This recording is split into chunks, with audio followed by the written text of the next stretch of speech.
शहीद मेजर शशीधरन नायर यांना अखेरचा निरोप देण्यात आलाय। त्यांच्या पुतण्यानं त्यांना अग्नी दिला असून लष्करी इतमामात त्यांच्यावर अंत्यसंस्कार करण्यात आले। जम्मू काश्मीरमधील राजौरी जिल्ह्यात दहशतवाद्यांनी घडवलेल्या आयईडीच्या स्फोटात भारतीय लष्कराचे मेजर शशीधरन व्ही नायर हे शहीद झाले। शनिवारी संध्याकाळी 7 वाजण्याच्या सुमारास शहीद मेजर शशीधरन व्ही नायर यांचं पार्थिव पुण्यातील शिड मुख्यालयातील वोरे मेमोरियल येथे आणण्यात आलं। 6व्या दिवशीही बेस्टचा संप सुरूच असून शनिवारी मुख्य सचिवांच्या अध्यक्षतेखाली झालेल्या बैठकीत कोणताच तोडगा निघालेला नाही। त्यामुळे संप सुरूच ठेवण्याचा निर्णय बेस्टच्या कृती समितीने घेतला। बेस्टचा संप आणि त्यातच रेल्वेचा मेगा ब्लॉक यामुळे मुंबईकरांचे हाल झाले असून ब्लॉकचा इतका परिणाम जाणवणार नसल्याचं रेल्वेकडून सांगण्यात आलंय। कोल्हापुरात शरद पवारांनी पत्रकार परिषद घेऊन मोदी सरकारवर निशाणा साधला। सवर्ण आरक्षण कोर्टात टिकेल का याबाबत साशंकता असल्याचं मत पवारांनी व्यक्त केलं, तर 10% सवर्ण आरक्षण कोणासाठी असाही सवालही पवारांनी विचारला। आघाडीबाबत राहुल गांधींसोबत चर्चा झाली असल्याचं पवारांनी स्पष्ट केलंय। पक्षाच्या ताकदीप्रमाणे जागा वाटप झालं पाहिजे अशी शरद पवारांनी इच्छा बोलून दाखवली। आमदार हसन मुश्रीफ यांना मातृशोक झाला असून शरद पवारांनी त्यांची कागल इथल्या निवासस्थानी भेट घेतली आणि त्यांचं सांत्वन केलं। हे सरकार दुष्काळात कोणत्याही उपाययोजना करत नसल्यानं या सरकारला सत्तेतून खाली खेचणं गरजेचं आहे अशी टीका प्रकाश आंबेडकर यांनी केली। ते बीडमधील वंचित बहुजन विकास आघाडीच्या सभेत बोलत होते। बीडमधील वंचित बहुजन विकास आघाडीच्या सभेत एमआयएमचे पदाधिकारीही मोठ्या संख्येने उपस्थित होते। मुख्यमंत्र्यांनी अब्रू नुकसानीची नोटीस पाठवल्यानंतर विरोधी पक्षनेते विखे पाटील यांनी आमची बाजू कोर्टात मांडू असं उत्तर त्यांच्या नोटीसीला दिलंय। तसंच आवश्यकता भासल्यास कागदपत्र सादर करण्याचा दावाही विखे पाटलांनी केलाय। पालघर रेल्वे स्थानकाजवळ असलेल्या डम्पिंग करून ठेवलेल्या डांबराच्या साठ्याला अचानक आग लागली। या आगीचं नेमकं कारण अद्यापही समजू शकलेलं नाही। आग लागली तिथून काही अंतरावरच दुकानं होती। यावेळी ही दुकानं थोडक्यात बचावली असून याला रेल्वे प्रशासन जबाबदार असल्याचं नागरिकांचं म्हणणं आहे। पेटलेल्या शेकोडीत सिगारेट पेटवणं एका ज्येष्ठ नागरिकाला चांगलंच महागात पडलंय, कारण शेकोडीमध्ये सिगारेट पेटवण्यासाठी प्रयत्न करणारा ज्येष्ठ नागरिक भाजलाय। सिगारेट पेटवत असताना त्याच्या कपड्यानं पेट घेतला आणि त्यात ज्येष्ठ नागरिक 60% भाजलाय। अशोक जाधव असं भाजलेल्या ज्येष्ठ नागरिकाचं नाव आहे। त्याच्यावर सध्या पुण्यातील ससून रुग्णालयात उपचार सुरू आहेत। औरंगाबादच्या किराडपुरा भागात राहणाऱ्या एका अल्पवयीन मुलानं आपल्याच घरमालकाची कात्रीनं भुसकून हत्या केली आहे। अल्पवयीन मुलगा हा समद खान यांच्याकडे भाड्यानं राहत होता। तो त्रास देत असल्याचं त्याबाबत विचारणा केली असता त्यानं समद खान यांची हत्या केली आणि घटनास्थळावरून फरार झाला। सोलापुरात आजपासून शिवयोगी सिद्धरामेश्वरांच्या यात्रेला सुरुवात झाली। 900 वर्षांची परंपरा असलेल्या या यात्रेसाठी महाराष्ट्र, आंध्र, कर्नाटकातून लाखो नागरिक सोलापुरात दाखल होत आहेत। सकाळी बाळीवेशीतील हिरेहब्बू वाड्यातून मिरवणुकीला सुरुवात झाली आहे। या मिरवणुकीत मोठ्या संख्येनं भक्त सहभागी झाल्याचं पाहायला मिळत होतं। रत्नागिरीतल्या एसव्हीएम शाळेतील विद्यार्थ्यांसह त्यांच्या पालकांनीही पतंग उडवण्याचा आनंद घेतला। यावेळी शाळेच्या वतीनं पतंग महोत्सवाचं आयोजन करण्यात आलं होतं। सांगलीत ऊसाची पहिली उचल 2300 रुपये जमा केल्यानं संतप्त स्वाभिमानी शेतकरी संघटनेच्या कार्यकर्त्यांनी क्रांती सहकारी साखर कारखान्याचे घोगावचे गट ऑफिस आणि कृष्णा साखर कारखान्याचे रेठरे हरक्षणचे गट ऑफिस पेटवून दिलं। तर सांगलीतच एक रकमी एफआरपी देण्याच्या मागणीसाठी स्वाभिमानी शेतकरी संघटनेनं 4 कारखान्यांच्या विभागीय कार्यालयांना टाळं ठोकलं। मोहनराव शिंदे सहकारी साखर कारखाना, दत्त इंडिया सहकारी साखर कारखाना, शिरकुबी सहकारी साखर कारखाना आणि शिवशक्ती शुगर या 4 कारखान्यांच्या विभागीय कार्यालयांना त्यांनी टाळं ठोकलं। कारखानदार आणि शेतकरी संघर्षात सरकारनं बघ्याची भूमिका न घेता ऊस उत्पादक शेतकऱ्यांना प्रश्न सोडवावा, नाही तर किंमत चुकवावी लागेल असा इशारा खासदार राजू शेट्टी यांनी सरकारला दिला। पंढरपूर येथील विठ्ठलाच्या ऑनलाईन दर्शनासाठी आता 100 रुपये मोजावे लागणार आहेत। मंदिर समितीच्या बैठकीत हा निर्णय घेण्यात आला। या निर्णयाचं भाविकांकडून स्वागत होत आहे। घुसखोरी करणाऱ्या व्हीआयपी रांगेसाठी पैसे घेऊन दर्शन घडवा अशी मागणी सुद्धा आता करण्यात येते। या निर्णयाची अंमलबजावणी मकर संक्रांतीनंतर केली जाणार असल्याची माहिती मंदिर समितीचे सहाय्यक अध्यक्ष गहिनाथ महाराज औसेकर यांनी दिली आहे। ऑनलाईन दर्शन सशुल्क केल्यानं मंदिर समितीच्या उत्पन्नात मोठी वाढ होणार असून वर्षाकाठी अंदाजे 4 कोटी रुपयांचं आर्थिक उत्पन्न मिळणार आहे। अंबरनाथ आणि उल्हासनगर नगरपालिका आणि महानगरपालिकेच्या हद्दीत गेल्या 5 वर्षात भटक्या कुत्र्यांनी 87,410 नागरिकांना चावा घेतल्याची माहितीच्या अधिकारात उघड झालंय। अंबरनाथ नगरपालिका हद्दीत तब्बल 9,810 तर उल्हासनगर महापालिका हद्दीत 77,600 नागरिकांचा भटक्या कुत्र्यांनी चावा घेतलाय। मालेगाव शहर परिसरात मोकाट आणि पिसाळलेल्या कुत्र्यांचा सुळसुळाट झालाय. शहरातील सांडवा पूल परिसरात मोकाट कुत्र्यांनी धुमाकूळ घालत अनेक नागरिकांचा चावा घेतला. चावा घेतलेल्यांपैकी 16 जण गंभीर जखमी असून जखमींना उपचारासाठी सामान्य रुग्णालयात दाखल करण्यात आले. सोलापूर शहराला पाणी पुरवठा ज्या अनुज बंधाऱ्यातून होतो तो अनुज बंधारा कोरडा पडलाय, तर टाकली येथील भीमा नदीत सध्या 9 फूट पाणी असून 10 दिवस पुरेल इतकाच पाणी साठा आहे. त्यामुळे उजनी धरणातून पाणी सोडले गेलं नाही तर शहरावर जलसंक्रांत येण्याची शक्यता वर्तवली जाते. हा बंधारा महाराष्ट्र आणि कर्नाटकच्या सीमेवर असल्यामुळे या बंधाऱ्यात उजनी धरणातून पाणी सोडल्यानंतर कर्नाटक हद्दीतील शेतकऱ्यांकडून सातत्यानं पाणी उपसा केला जातो. दरम्यान अनुज बंधाऱ्यातील पाण्याची पातळी पाहता उजनी धरणातून पाणी सोडण्याचं पत्र मनपा आयुक्तांनी जिल्हाधिकाऱ्यांना दिलंय. चैतापूर अणुऊर्जा प्रकल्पापासून अवघ्या 3 किलोमीटर अंतरावर पुन्हा एका नव्या प्रकल्पाचा घाट घातला जात असल्यानं राजापूरमध्ये पुन्हा एकदा प्रकल्प विरोधाचा जनसागर उसळला. प्रस्तावित आयलॉग बंदर आणि औद्योगिक क्षेत्राला विरोध करण्यासाठी आंबोळगड समुद्रकिनारी हजारो ग्रामस्थांनी या प्रकल्पाला विरोध केला. 19 जानेवारीला कंपनीची पर्यावरणीय जनसुनावणी रद्द करावी आणि प्रकल्पच रद्द करावा या मागणीसाठी सर्वच प्रकल्पग्रस्तांनी एकजूट दाखवली. विशेष म्हणजे इथल्या ग्रामस्थांना समर्थन देण्यासाठी अणुऊर्जा प्रकल्पग्रस्त आणि नाणार रिफायनरीग्रस्तांनी या आंदोलनात सहभाग नोंदवला. सातारा जिल्ह्यातल्या खंडाळा तालुक्यातील शेतकऱ्यांच्या सातबाऱ्याहून औद्योगिकरणाचा शिक्का वगळण्यासाठी 9 गावातील शेतकऱ्यांनी खंडाळ्यापासून मंत्रालयापर्यंत अर्धनग्न मोर्चाला शनिवारपासून सुरुवात केली. शेतकऱ्यांच्या विविध मागण्यांकडे शासनाचं लक्ष वेधण्यासाठी केसरोडीसह 9 गावातील शेतकऱ्यांना अर्धनग्न मोर्चा पायी खंडाळा ते मुंबई असा प्रवास करतोय. ठेकेदाराकडे काम करणाऱ्या ठाण्यातील 30 मजुरांना त्यांची मजुरी न मिळाल्यानं त्यांनी त्यांच्या कुटुंबियांसह ठाण्याच्या जिल्हाधिकारी कार्यालयासमोर गळफास घेऊन आत्महत्या करायची का असा सवाल स्वाभिमानी रिपब्लिक श्रमिक कामगार युनियनचे अध्यक्ष भोला मंडल यांनी केलाय. मजुरी न मिळाल्यास तीव्र आंदोलनाचा इशाराही त्यांनी दिलाय. विकास आराखड्यातील अंबरनाथ चिंचपाडा भागातील 4 वर्षांपूर्वीचा कॉन्क्रीटचा रस्ता बंद वनविभागानं बंद केलाय. रहदारीचा रस्ता बंद झाल्यानं या भागातील नागरिकांची प्रचंड कोंडी झालेली आहे. सूर्या प्रादेशिक पाणी पुरवठा योजनेचं पालघरमध्ये सुरू असलेलं MMRDAचं पाईपलाईन टाकण्याचं काम रोखण्यास गेलेल्या शेतकऱ्यांपैकी एका शेतकऱ्यानं 20 फूट खोल खोदलेल्या खड्ड्यात उडी मारून आत्महत्या करण्याचा प्रयत्न केला. आंदोलन करणाऱ्या शेतकऱ्यांविरोधात सरकारी कामात अडथळा आणला म्हणून गुन्हा दाखल करण्यात आला असून 5 शेतकऱ्यांना बनोर पोलिसांनी ताब्यातही घेतले. तर आंदोलकांवर खोटे गुन्हे दाखल केल्यास आंदोलन अधिक तीव्र करण्याचा इशारा आदिवासी पुनर्वसन आंदोलन समितीने दिलाय. मुलाचं प्रेम प्रकरण असल्याच्या कारणावरून त्याच्या आईची गावात धिंड काढल्याची घटना उस्मानाबाद जिल्ह्यातील उपळाई गावात घडल्यानं एकच खळबळ माजली. या प्रकरणी पीडित कुटुंब दबावाखाली असल्यानं त्यांनी तक्रार दिली नसल्यानं पोलीस गुन्हा नोंद करण्यात आलेला नाहीये. मुलीच्या वडिलांसह तिच्या कुटुंबीय शुक्रवारी पहाटे मुलाच्या घरी धडकले आणि त्यांनी मुलाच्या आईला मारहाण करीत विवस्त्र केलं आणि तिची थिंड काढली. गावातील तंटामुक्ती समितीचे अध्यक्ष सूर्यभान फावडे यांनी TV9शी बोलताना या घटनेचा खुलासा केला. भंडारा जिल्ह्यातील तुमसर येथे मॅग्नीज कंपनीतील 12 तरुणांवर चोरीचा आरोप करत त्यांना अर्धनग्न करत त्यांच्याकडून परेड करून घेतली होती. या प्रकरणी या तरुणांनी तक्रार दाखल केल्यानंतर 10 सुरक्षा रक्षक आणि मॅनेजरवर आता गुन्हा दाखल करण्यात आलेला आहे.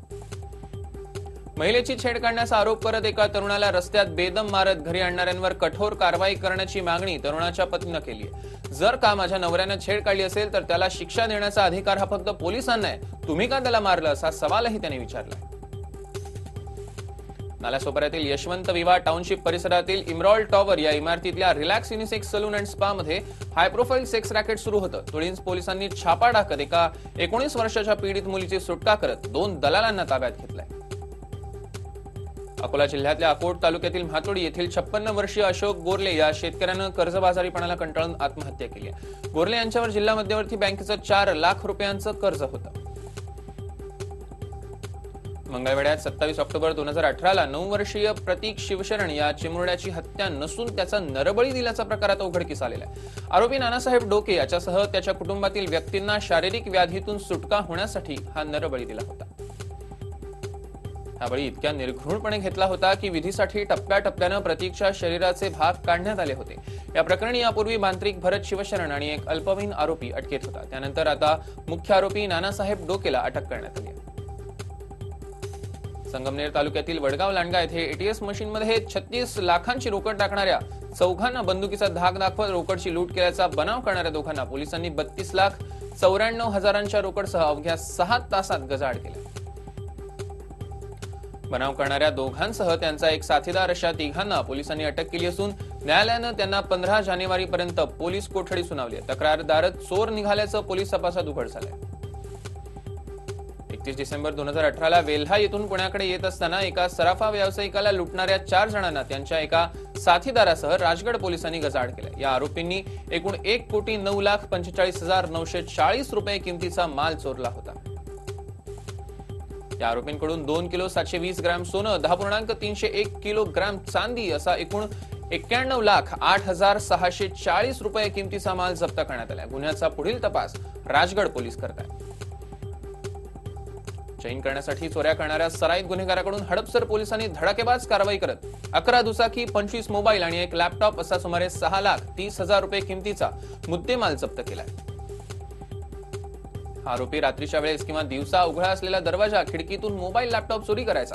या आरोपीला पोलिसांनी सापळा रचून अटक केली. कोर्टात हजर केलं असता त्याला 4 दिवसांची पोलीस कोठडी सुनावली.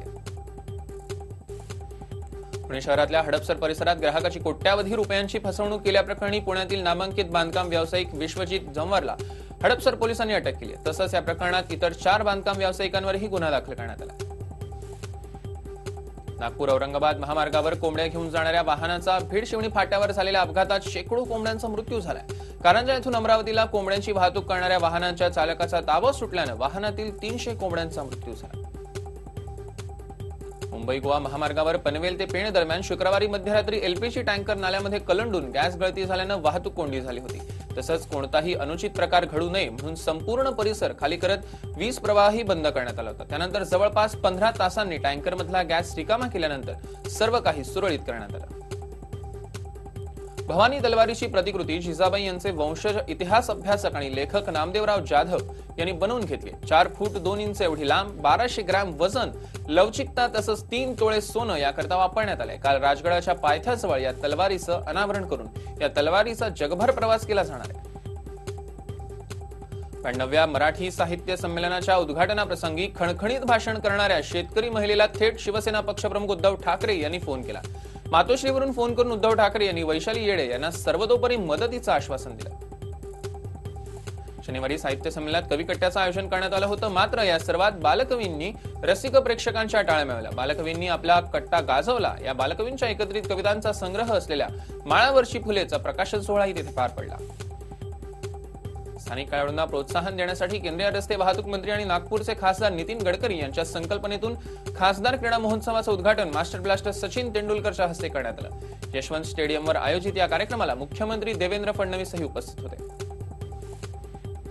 15 दिवस चालणाऱ्या या क्रीडा महोत्सवात जवळपास 72 लाखांची बक्षीसही वाटली जाणार आहेत. यावेळी स्टेजवर नितीन गडकरींच्या बॉलिंगवर सचिननं जोरदार फटकेबाजी केली. लातूर जिल्ह्यातल्या उदगीरमध्ये एका शेतकऱ्यानं आपल्या गायीच्या वासराचा चक्क वाजत गाजत वाढदिवस साजरा केला. एखाद्या लहान मुलाचा वाढदिवस साजरा करावा अगदी तशीच तयारी तिथे करण्यात आलेली होती. जम्मू काश्मीरमधील कुलगाम जिल्ह्यात शनिवारी सायंकाळी लष्कर आणि दहशतवाद्यांमध्ये चकमक सुरू झालेली आहे. या ऑपरेशन अंतर्गत राष्ट्रीय रायफल्स आणि जम्मू काश्मीर पोलिसांनी 2 दहशतवाद्यांना कंठस्नान घातले. आर्थिक मागास आरक्षण विधेयकावर राष्ट्रपतींनी शिक्कामोर्तब केलेलं आहे. संसदेच्या दोन्ही सभागृहांमध्ये म्हणजेच लोकसभेत आणि राज्यसभेत या विधेयकाला मंजुरी मिळाली.